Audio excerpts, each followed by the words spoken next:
Hi, welcome to the Listen Up Girl podcast, your LGBTQ plus podcast news that I bring you every day. I am your host, Zach Randall Friedman, and today is Monday, June the 1st, 2026. Happy Pride Month.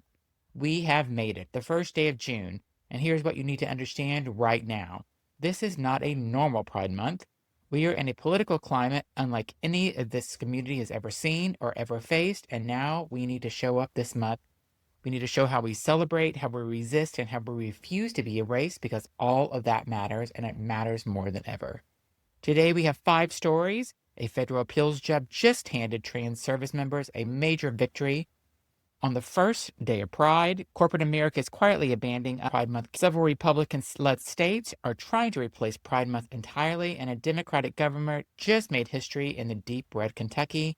And World Pride is coming this summer, and it's going to be massive. This is the news. Let's get into it. First, federal appeals court rules trans military ban unconstitutional. Breaking just today, the Orange Convicted Felons Administration policy that banned transgender troops from military service has been ruled illegal by a divided panel of federal appeals court judges. In a 2-1 ruling, D.C. Circuit concluded that Defense Secretary Pete Hegseth's ban was arbitrary and driven by an animus towards transgender people, violating service members' equal protection rights under the 14th Amendment. So let's be clear about what this language means. Driven by animus, this is a federal court saying in plain terms that this ban is not about military readiness, it was not about unit cohesion, it was about hatred, plain and simple.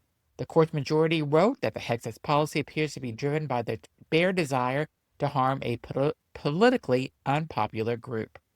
Now, I want to be honest with you here. The ban will remain in effect for now. The U.S. Supreme Court allowed it to go through last year as litigation continues to play out, and the appeals court put their own ruling to allow for further appeals. The ruling applies to the plaintiffs currently serving in the military, but not just those seeking to join. So we are not done. But on the first day of Pride 2026, a federal court looked at what the Orange Convicted Felon and Pete Hegseth did to transgender service members, people who signed up to serve this country, and called it what it is, a violation of the Constitution, and we will take that. Our next story is corporate America is abandoning Pride, and Pride is feeling it. Here's a story that is frustrating, but it's not surprising, and you deserve to hear it straight. As Pride Month kicks off, celebrations across the country are continuing to lose out on large sponsorships as corporations, a key source of funding, shrink their affiliation and diversity causes and LGBTQ plus events. Corporate sponsorships in several cities, including New York City, Salt Lake City, Louisville, St. Louis, Orlando, and Pittsburgh, are down from the previous years, according to the organizers. A public relations expert quoted in coverage this week put it bluntly: what was an organizational asset has now become an organizational risk. And here's the thing. This is real money. Pride events depend on corporate sponsorships to funding security, stages, permits, performers, porta potties, all of it. When that money dries up, it falls to the community organizations and individual donors to fill the gap. A recent survey found that 28 to 37% of consumers said that they've noticed brands scaling back their Pride participation in recent years, and 39 to 46% say brands should participate in Pride if they don't genuinely support LGBTQ plus rights. And here's what I'll say. We've always known who our allies really are, and if the company was only marching in our parade because it was good for their quarterly earnings, we don't need them. The community that built this movement will keep it going, and we always have. Next, we go to 3 states that are trying to replace Pride Month entirely. Now this one is something else. At least 3 states, not surprisingly all in the South, have refused to recognize Pride Month and instead created their own counter holiday. Republicans are replacing Pride with Christian nationalist laced celebrations of what they call fidelity and the nuclear family, which they define as families led by married male and female pairs. And it's not just happening at the state level. In Congress, there have been resolutions introduced to declare June Family Month, with language calling Pride Month a lie. Ohio Republicans introduced a Natural Family Month bill. When asked whether it would recognize gay couples and adoptive parents, a sponsor said simply that the purpose was to promote natural families, meaning a man, a woman, and their children. as a way to encourage higher birth rates. So let me translate this for you. They want to erase us not through one big law, but through a slow, relentless cultural campaign to make us feel like we do not belong, that families don't count, and that our love isn't real. You know what I want to say to that? We've been here longer than they are. We have been here longer than their talking points, and we'll be here long after. And just to kind of bring this up, a natural family, they say, is a male and a female and children. Well, what about if you're a single mom? Or what about if you're a single dad? What if there's so many different situations? What if the grandparents are raising the child because the parents died or weren't capable of raising the children? There's so many situations, but nope. They wanted to have it as a male and a female, as the mom and dad, and the children. Unbelievable. Next, a Democratic governor just made history in Kentucky. And I did say Kentucky. So now let me give you something that generally feels good because this one matters.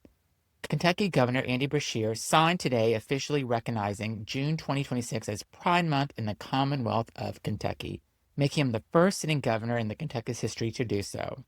Wait, let that land for a second.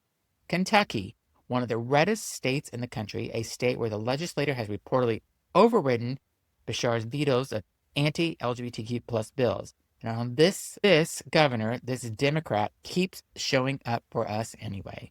In his statement, Beshear says, "I believe all children are children of God. No exceptions, no asterisks. To my LGBTQ plus neighbors, I see you and I support you." Beshear also received the National Allyship Award from LGBTQ plus Victory Fund in 2026. And when the Kentucky lawmakers wrapped up their 2026 legislative session, they closed with a passing of a single anti-LGBTQ plus bill, a reprieve from years of targeted legislation coming out of Frankfurt. Andy Beshear is being talked about as a serious 2028 presidential contender, and this is exactly why. Because allyship that cost you nothing isn't allyship. He's doing it in a state where it cost him everything, and he keeps it going. He's pretty amazing. I mean, this is to go against this red state of redneck Kentucky. I mean, good for you.